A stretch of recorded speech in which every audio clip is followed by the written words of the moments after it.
Nikki is strange. I like being strange. How rude.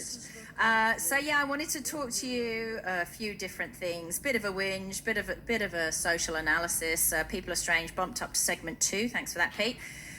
So there ain't nothing like a crisis for the everyday people of this world to bring out the solidarity between the super rich and powerful and celebrities. I'm sure you've sort of noticed, not that it's super important to everyone at the moment.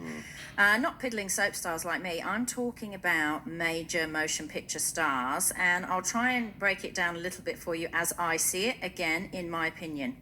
So this week, as people are dying, we've seen superstar Arnold Schwarzenegger, cigar in mouth, sitting in a hot tub in his Beverly Hills mansion, laughing and condescending all the normal people, going outside and shopping and socializing. And I just find this sickening from a man who has swimming pools, a home cinema, housekeepers doing his shopping. We just don't all live like that. We have to survive. I don't want to pick a fight with Arnie. No, I know what you're saying. That's exactly what they said on American news. Now, I know how much Arnie does like his housekeepers. We know that, don't we? Because he has a son with a housekeeper that took care of him and his wife, Maria Shriver. And so if I were making moral judgments about the behaviour of others, Arnie, I think impregnating the help at the same time as your wife tells us everything we need to know. So pull your head in about people having to go to the shops during coronavirus because you're not on the same page as us. He brings his horses inside as well. Couple Doesn't of ponies. surprise me. Yeah, it's a bit odd. Anyway, that's what happens when you've got too much money. You go a bit gaga, Pete. I'm yet to reach that point. So we've also got American comedian Sarah Silverman, who I don't like at the best of times. She's famous for campaigning for open borders and mass illegal migration.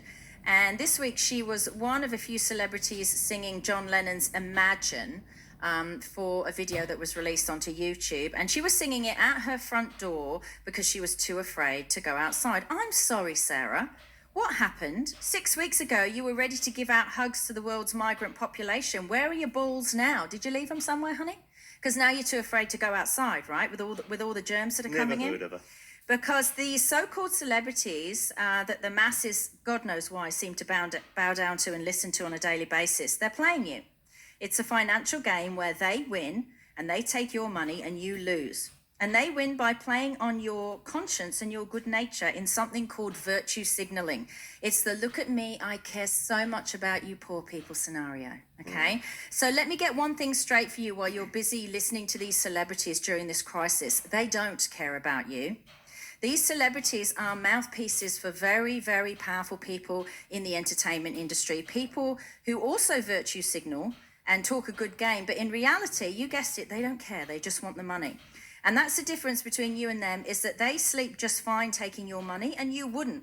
These are very rich people. Very rich. Now, can they call Vest Build on 1300 70 70 72? I'm not sure they need to, but I'm sure they can if they want to. Now, this coronavirus outbreak, what happened to these powerful politicians who are also on the same page as the celebrities? And they're charged with protecting the people's interests, right? That's what they're paid to do. They're public servants. What did they do? I'll give you a couple of examples. Congressman Richard Burr in America, he's a senator from North Carolina. Now, he's also an ex-lawnmower salesman. I'm not sure if that means anything, Pete. It doesn't cut it, does it? But very good, Pete. On February the 13th, he sold off his entire financial portfolio on the stock market, totaling $1.7 million. He's also, incidentally, the chair of the Senate Intelligence Committee, and he told the world on February the 7th, don't sell off your shares, don't go crazy because there's nothing to worry about. Trading. Another hypocrite, Pete. Also, it's okay because while they're all doing this, these powerful people, we've got Sarah Silverman. Living for today. Yeah.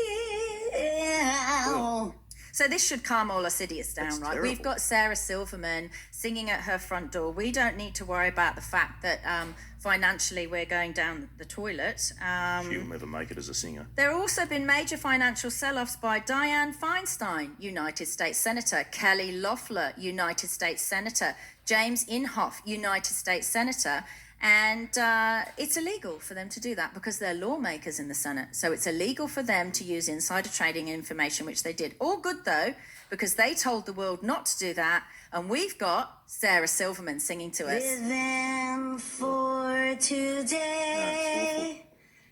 Yeah.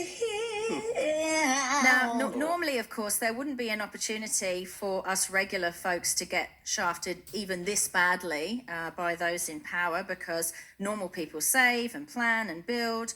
But far be it from the rich and powerful, far be it from them to take advantage of a situation like this, a situation that has created a monster that incompetent world leaders have contributed to. So in short, at the beginning, what was happening is this: China was not happy with what they saw as a compromised trade deal with America. In actual fact, it was a pretty fair deal that they did with Trump, but they weren't happy about it, right? So they were very, very angry with America and couldn't give a stuff. Russia was not happy about their plummeting oil values due to American fracking, because American fracking has been reinstated by Trump also.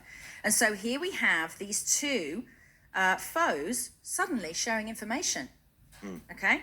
Information that they're not sharing with us in the West. They're still not sharing it. We still don't have all the information about how things started. Now, coronavirus loves the cold. It absolutely loves the cold, yet Russia has no epidemic. Does that make sense to anyone, that Russia has no epidemic?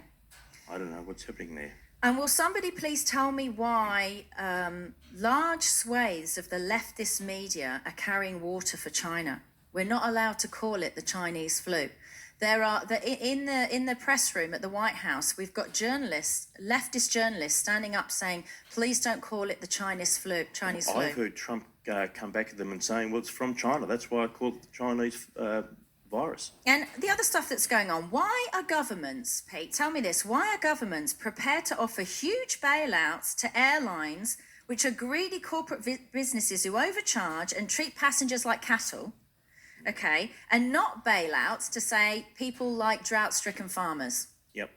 So these big airlines make loads of money, and this entire farce, in my humble opinion, has been orchestrated to make the rich richer and the poor poorer. Whether it was started this way, this is the way it's going now. This is the way it's being handled.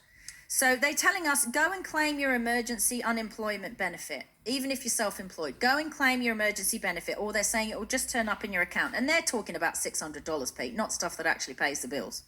So they're saying that while giving our tax dollars that have been paid for 20, 30, 40 years by hardworking Australians, Americans, British, they're giving all that money to bolster the big companies. They say they want us to help bring the economy back. To help bring the economy back, you give our tax dollars, you give these billions of dollars in aid to the people. You don't give it to massive corporate companies. You give it back to the citizens who've earned it. I think so. I've got to agree with you. And I thought when this came out, I thought, fancy Richard Branson getting a whole lot of taxpayer dollars. It seems odd to me, He doesn't Pete. need it. Listen, the shareholders of these big companies, airlines, banks, they'll cope. Because if you do give the money back to the people, right? What's going to happen is they're going to spend with banks. They're going to get mortgages. They're going to buy build investment properties. They're going to fly on aircraft and go on holiday, because we've all been trapped. So everyone's going to need a holiday, They'll be going right? to restaurants. But no, we're getting pushed further down. Our worth is being decimated, while the rich and powerful sell off their stocks on information gained by jobs that we gave them to take care of us, and they are abusing it. But never mind, we've got Sarah Silverman. We've got Sarah Silverman singing Imagine to us. Yeah, you know what? I don't think she's going to make it as a singer. Neither do I. And let's not She's forget dreadful. the puppets of China. People I used to respect, and that's who? The World Health Organization. Because on January the 14th, they did a press conference that's on YouTube, where they sat there and said, following discussions with China, that coronavirus was not transmittable human to human. Who can we trust, Pete? You and Who can we trust? We've had a go here at the World Health Organization for being very flat-footed on this whole issue. Yeah. And there we are. In March, we've got thousands of people dying from this. Yeah. And a lot of people going broke and being sick. And it's terrible. So we don't know exactly how this started because of the secrecy that comes out of China, but I can tell you this, Pete, I do not like politically and fiscally how this is now being handled. We put these people in power, and I'm not entirely sure they're doing right by us, but they seem to be doing right by the corporate companies.